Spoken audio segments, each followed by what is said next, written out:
All right, so are you ready for a deep dive? I am. All right, we've got a real interesting one today, a real mystery. You mystery lovers are going to love this. Oh, yeah. Okay, so picture this.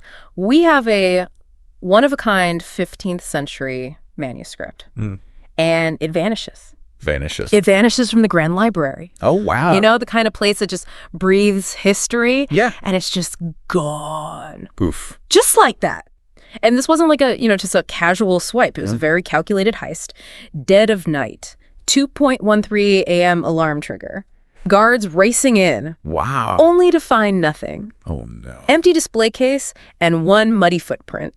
Okay, so right off the bat, does anything strike you as odd about that? Well, the timing's pretty interesting, right? The 2:13 a.m. seems awfully specific. Yeah. It almost begs the question, was this a crime of opportunity or was this meticulously planned out? Did the thief choose that exact moment? Right. That could be a huge clue. Yeah. Okay, so Detective Grace, our investigator, quickly narrows down the suspect list. First up, we've got the librarian. Okay. They've got access. Uh-huh. They practically live in the library. Right. Could it be them? Well, what's interesting here is they completely deny it. They claim years of dedication to the library. Oh, so you think it could be a cleverly crafted act? Makes you wonder, is it genuine? Yeah. Or is it, just an act? Okay. Next on the list is the rare book dealer. Okay. A character who definitely knows the value of this stolen treasure. Right. And they were there earlier that day just browsing. Could that have been more than just browsing? I mean, it's a compelling thought. Yeah. Because that lines up with the motive and the potential opportunity. Exactly. Then we have the security guard, Right. who was on duty during the heist, Okay. but swears they were just stepping out to check the perimeter when the alarm went off. Now, does that sound a little fishy to you? Well, on the surface, all three have a plausible motive and opportunity. Wow. It's like a real-life game of Clue. That's crazy. So far, who's your prime suspect? Ooh, that's a good question. But wait, there's more. Before you jump to conclusions, Detective Grace uncovers some intriguing clues at the scene. Let's start with that muddy footprint. Classic. It just screams, I was here, doesn't it? Absolutely. But what does it tell us about the thief's state of mind? Oh, that's interesting. Were they rushing? Yeah. Panicked? Was it strategically placed? That is a good question. Okay, and then there's the broken glass from the display case with, you guessed it, a smudged fingerprint. Oh. Talk about leaving your mark. Fingerprints are really interesting. Even a smudged fingerprint can be a gold mine for investigators. Yeah. They can lift even partial prints. Wow. Compare them to databases. Oh, wow. Run them through specialized software to identify potential matches. Hey, hold on, we're not done yet. Okay. Detective Grace also finds a note. A note. A note. Whoa. A taunting message that reads, "Finders keepers." Oh my gosh. It's almost like our thief wants to be caught. Well, or maybe this is a deliberate misdirect. What? Like, think about it. A note like that throws suspicion on anyone who might stumble upon the manuscript. Oh, that's true. Okay, so let's put on our detective hats and analyze these clues. Okay. Who had access after hours? And what about that muddy footprint? Was our thief running through a garden or coming from somewhere more unexpected? Well, the librarian's alibi seems airtight. Really? System logs show they were logged onto the library's computer system throughout the night. Oh, wow, okay. What about the rare book dealer? Turns out he was at the library earlier, which would explain the fingerprint on the display case. Okay. But no muddy shoes. So does that clear his name? It's looking that way. And then there's our security guard. Yeah. Remember that perimeter check alibi? Well, guess what? Muddy shoes. Oh, no. And they didn't have a solid alibi for the exact time of the theft. This is getting good. Looks like our muddy footprint just led us straight to our culprit. Wow. Yeah. I have to admit that Finders Keepers note really had me going for a while there. It was a clever ruse, for sure. So it turns out our security guard, burdened by financial troubles, hatched this plan to make a quick buck. I guess they thought that note would throw everyone off their scent. You have to give him credit for trying. Yeah. While that Finders Keepers note was a well-intentioned distraction, it's fascinating how the other clues ultimately painted a clearer picture, don't you think? Absolutely. But we're not quite done with this deep dive yet. I can't believe it, It's wild, right? It's amazing how those seemingly insignificant details, like the bit of mud can completely unravel a plan. Yeah. I bet our security guard never thought those muddy shoes would be their downfall. It's a classic example of overlooking the simplest things. Makes you wonder what other things we might be missing in our own lives, right? That's true. It really does highlight the importance of paying attention to the things that we often dismiss as unimportant. I mean, who would have thought a muddy footprint would be the key to cracking this case? What about you? Did you have any suspicions about the security guard early on, or did that finder's keeper's note throw you off too? It's so fascinating how a single detail can shift our perspective, you know? This is a perfect example. The note was a clever distraction, playing on our assumptions. For sure. I was convinced the note meant the thief wanted to be found. Yeah. It just goes to show you can't always trust your first impression. Exactly. Good reminder to approach situations with a critical eye. Question assumptions, look beyond the surface. Yeah.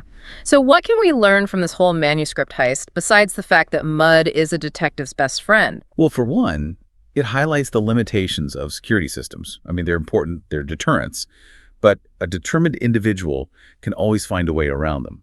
It's often the human element, the unexpected details, that make all the difference. Like a muddy footprint.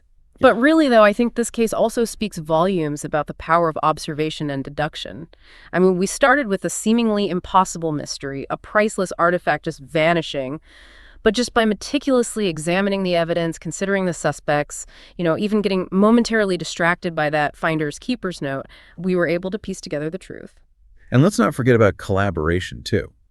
By working together, bouncing ideas off each other, analyzing the clues from different perspectives, we were able to see the case with new eyes. Just like Detective Grace, who considered every angle, never dismissing anything as insignificant. Yeah, it's like that old saying, 2 heads are better than 1. Sometimes all it takes is a fresh perspective. Absolutely. Yeah. It's a reminder that we don't have to have all the answers ourselves. Sometimes the most valuable insights come from collaborating with others, sharing our observations, and challenging each other's assumptions. It's funny, we started this deep dive with a stolen manuscript, but it's evolved into something much more profound. Absolutely. It's a reminder that the most compelling mysteries aren't always confined to dusty libraries or crime scenes.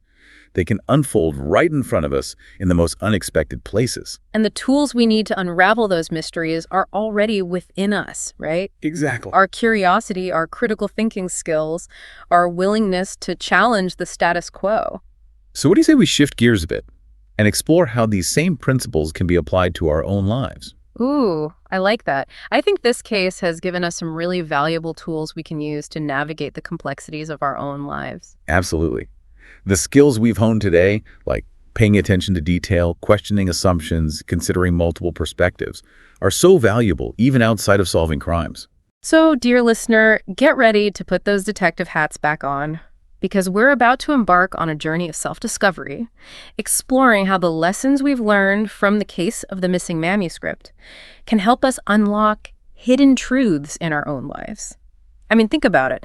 How often do we just rush through our days, taking things at face value, not really stopping to observe all the little clues and the patterns around us? Yeah, it's really easy to get caught up in the whirlwind of everything. Yeah. And to miss those tiny little details that might actually hold the key to understanding things better. Like that finder's keeper's note, right? Yeah. Seems so important at first, but it was a distraction. Uh-huh. I bet we've all had those red herrings in our lives, things that grab our attention, but ultimately lead us astray. Have you ever fallen for something similar? Something that seemed so crucial at the time? Oh, yeah, absolutely. It happens to all of us. Our brains are wired to look for patterns and to make connections. But sometimes those connections lead us down the wrong path. Yeah. So it's really crucial to develop that critical thinking muscle, to question our assumptions and challenge our own biases. So it's like we need to become our own personal detective. Yeah. Constantly analyzing the evidence, Right. testing our theories, and revising our conclusions as new information emerges. And it's not just about mysteries and uncovering secrets. This mindset, this commitment to observation and deduction, can be applied to anything. Our relationships, our careers, our personal growth. That's a good point. Think about it. How much richer could our interactions be if we truly paid attention to the subtle cues Yeah. in people's body language, Uh-huh. tone of voice, the things they say? It's like learning to read between the lines, Yeah. to try to decipher those unspoken messages that often reveal more than words ever could. And it's not just about understanding others, it's about understanding ourselves too, paying attention to our thoughts, our feelings, Yeah. our behaviors. We can gain so much insight into our motivations, our strengths, our areas for growth. It's interesting. We started this deep dive with a stolen manuscript, Yeah, a classic whodunit. But it's become something much more profound. it really has. It's a reminder that the most compelling mysteries aren't always in dusty libraries or crime scenes. They're everywhere, Yeah. woven into our everyday lives. And the tools we need to unravel those mysteries are already within us, right? Yeah. Our curiosity, our critical thinking skills, Yeah. our willingness to challenge things. So as we wrap up our deep dive, I'll leave you with this. Embrace that role of the detective in your own life. Pay attention to the details. Question everything. And never underestimate the power of a curious mind. You never know what you might find. That's right. So there you have it, folks. Another deep dive in the books. Hopefully you've got some new ways to look at the world. Remember, stay curious, keep questioning, and you never know what mysteries you'll unlock next. Until next time.